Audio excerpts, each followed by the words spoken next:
नमस्कार मित्रांनो, मी संकल्प पाटील स्वागत करतो तुमचं दैनिक बोंबाबोंबमध्ये. मित्रांनो, मराठी सिनेमात नवीन नवीन सिनेमे रोज येत जातात आणि मराठी सिनेमाची विशेषता काय तुम्हाला सांगू का, की दरवेळेस काही ना काही नवीन घेऊन वेगवेगळे प्रयोग करत करत आपल्याकडचे दिग्दर्शक निर्माते आपल्यासाठी सिनेमे आणत असतात. असाच एक वेगळ्या प्रयोगातला सिनेमा 10 एप्रिलला तुमच्या भेटीला येतोय. आलाय ॲक्चुअली आज 11 एप्रिलला कालच सिनेमा रिलीज झाला. आज 11 त्या तारीख. सिनेमाचं नाव आहे अशी ही जमवा जमवी. त्या सिनेमाची स्टारकास्ट आज आपल्या समोर बसले आहेत. महाराष्ट्राच्या लाडक्या आई असं मी म्हणेन, वंदना गुप्ते मॅम आणि अशोक सराफ सर. मॅम, खूप खूप स्वागत आहे तुमचं दैनिक बोंबाबोंबमध्ये. थँक्यू. काय आहे हा सिनेमा अशी ही जमवा जमवी काय आहे मॅम? काय आपल्या आयुष्यात आपण जगत असतो तेव्हा लहानपणापासून अनेक गोष्टींची जमवाजमव करतच असतो आपण. अगदी लहान पहिल्यांदा मित्रांची, काही शब्दांची, काही वाक्यांची, काही खाण्याची, अशी जमवाजमव सतत आपल्या वयाप्रमाणे आपण करत असतो. मग प्रेमात पडल्यावर प्रेमाची, मग मित्रांची, मैत्रिणींची, अशी सतत जमवाजमवी, आपला लाईफ पार्टनर. त्यामुळे जमवाजमवी आपण प्रत्येकजण करतच असतो. ही उतारवयातली जमवाजमवी आहे. त्यामुळे ह्याला जरा वेगळी कलाटणी आहे या सिनेमात.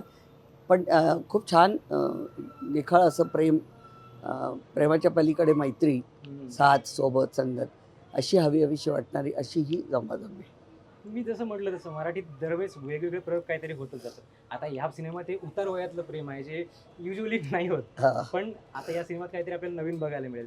तुमचं पात्र काय आहे आणि त्या पात्राशी तुमची कशी, म्हणजे तुमच्याकडे ते कसं आलं पात्र? दोन कुटुंबांची कहाणी आहे ही. एक अशोकचं कुटुंब आहे, त्याचा मुलगा, नंतर मुलगी, जावई आणि नात, असं चौघांचंच कुटुंब आहे. त्या मानाने माझ्यापेक्षा जास्त प्रोग्रेसिव्ह. मला 2 मुलं आहेत, नवरा नाही आहे, त्याला त्याची बायको गेली आहे. आणि अशा वेळी कुठेतरी एका प्रसंगाने आम्ही भेटतो एकमेकांना आणि मग हळूहळू मैत्री होते. आणि काय 2 चांगली माणसं भेटली की त्यातनं चांगलं काहीतरी निष्पन्न होतं. तर चांगली मैत्री निर्माण होते दोघांच्यात. मग मैत्रीच्या पलीकडे असं वाटतं की आपण सगळी सुखदुःख वाटतोय तर आपण एकत्र राहावं.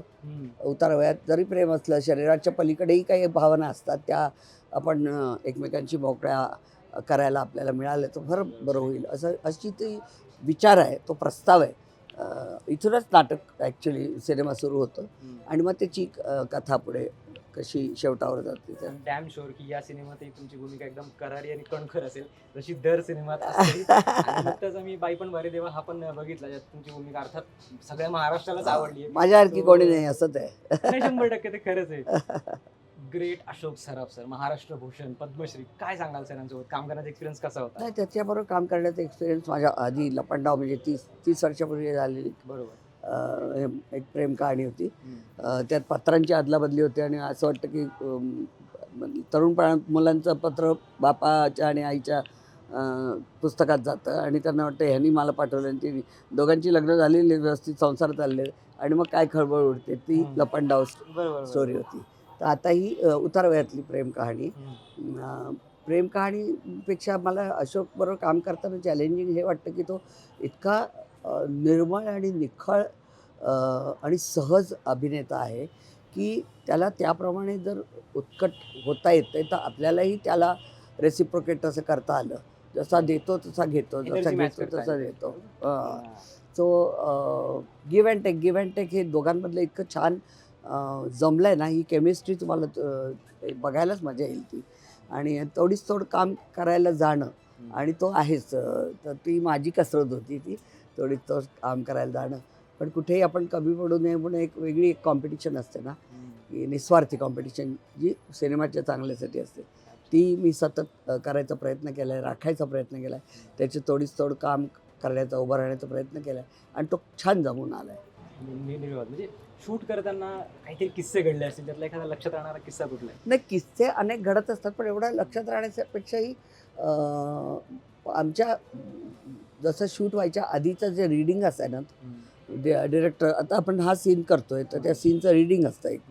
त्या रीडिंगमध्ये एकदा दोनदा आम्ही 3दा रीडिंग करायचो मुद्दाम, की काहीतरी. आणि वाचनात तर खूप मिळत जातं आपल्याला, जे अलिखित असतं ना ते काय दाखवता येईल आपल्याला. हां, रीड बिटवीन द लाईन्स जे आहे ते दाखवण्याचा आम्ही प्रयत्न जास्त करत होतो. कारण लिखित खूप असतंच असं नाही, आणि नसताना ते आपण कसं आणायचं त्याच्यात, तर ती कसोशी आम्ही पाळत होतो. आणि त्यामुळे जर रिहर्सलला मी किंवा तो नसेल तर आम्ही थांबून राहायचो. येऊस्तोवर, कारण आमच्या दोघांचीच टेलिपॅथी चांगली असायला हवी होती ना, त्यामुळे 30हून अधिक वर्ष तुम्ही काम करताय इंडस्ट्रीत, तुम्ही सक्रिय 50. मी 1970ला काम सुरू केलं आहे. माझी 12,000 प्रयोग झालेले आहेत, 12,000च्या वर खूप खूप नाट्यप्रयोग. क्षमा. पण मी कमी 50 मोजके सिनेमे घेते, त्यामुळे मी तुम्हाला सांगते की मी घेतलाय सिनेमा म्हणजे चांगलाच असेल अशी रसिकांची पण खात्री पटली आहे. माझा प्रश्न तोच होता की हां. कुठलीही भूमिका, आता तुम्ही एवढं काम केलंय, 50हून अधिक वर्ष सक्रिय आहात, कुठलीही नवीन भूमिका जेव्हा तुमच्याकडे येते तेव्हा कुठले निकष आहेत तुमचे की त्याच्यावर तुम्ही शिक्कामोर्तब करता की आता ही भूमिका आपण केली नाही, छान? मुळात संहिता म्हणजे Script. स्क्रिप्ट चांगला असलंच पाहिजे की, ओके. कारण नाहीतर तुम्ही नुसती इलॉजिकल काय असतं कामा नये.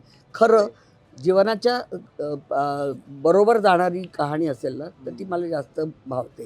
कुटुंबाला प्रेरित असणारी भावना मला जास्त भावते स्क्रिप्ट. त्यामुळे मी ते बघते पहिलं, आणि मग प्रोडक्शन आणि डिरेक्टर हे फार महत्त्वाची 2 खांब आहेत, त्यांच्याशिवाय सिनेमा उभाच राहू शकत नाही.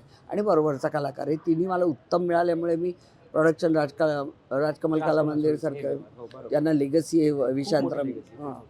अशोक सराफला तर त्याची स्वतःचीच लेगसी एवढी आहे की काही दुसऱ्याची घ्यायचीच गरज नाही. आणि माझा अनुभव, त्यामुळे ह्या तिघांची जोडी आमची छान जमली.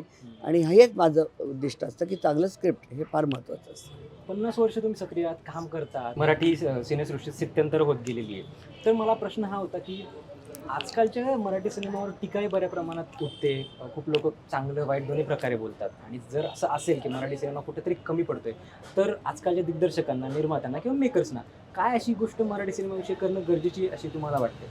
मला असं वाटतं की करणारा पॅशनेटली करत असतो सिनेमा, बघणाऱ्यांनी ठरवलं पाहिजे आपण सिनेमा बघायचा. प्रेक्षकच कमी पडत आहेत आपल्याकडे. सगळे OTTच्या माध्यमाच्या मागे लागल्यामुळे ना, थिएटरमध्ये जाऊन तिकीट काढून सिनेमा बघणं ही किती आनंद देणारी गोष्ट आहे हेच विसरतायत लोक. थिएटर एक्सपिरियन्सला काही तुम्ही तोड काय नाही. त्याला तोडच नाही. तुम्ही बरोबर. जाऊनच ते अनुभवायला पाहिजे. जसं Exactly. नाटक तुम्ही येता आणि अनुभव घेता, हम्म. तसं सिनेमा हा स्वतः तिथे जाऊन प्रत्यक्ष अनुभवण्याचाच आहे, हे लोक विसरले.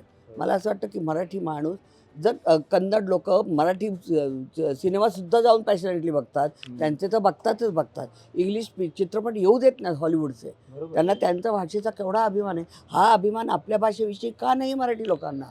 का जाऊन त्या चित्रपटगृहात जाऊन सिनेमा बघत नाहीत? ते नाटक बघतात पण सिनेमा बघायला येत नाही. आणि मला तर हेही मला सांगायची इथे आवडेल सांगायला की एकेकाळी मराठी सिनेमाची लेगसी अशी होती की शेन बॉन्डचे चित्रपट निघून गेले, हो. राज कपूर घाबरायचे, हो. लेडीज निर्माते घाबरायचे आपल्या समोर चित्रपट लावायला. हो ना, ही एकेकाळी आपल्या मराठी इंडस्ट्रीची पॉवर होती, ताकद होती. अगदी खरं. पण ती आता कुठेतरी त्याला सुरुंग लागले असं. सुरुंग लागला म्हणजे लोकांनीच ठरवलंय की OTTवरच बघायचं. तुमचा सिनेमा कधी येणार आहे टीव्हीवर? अरे हो.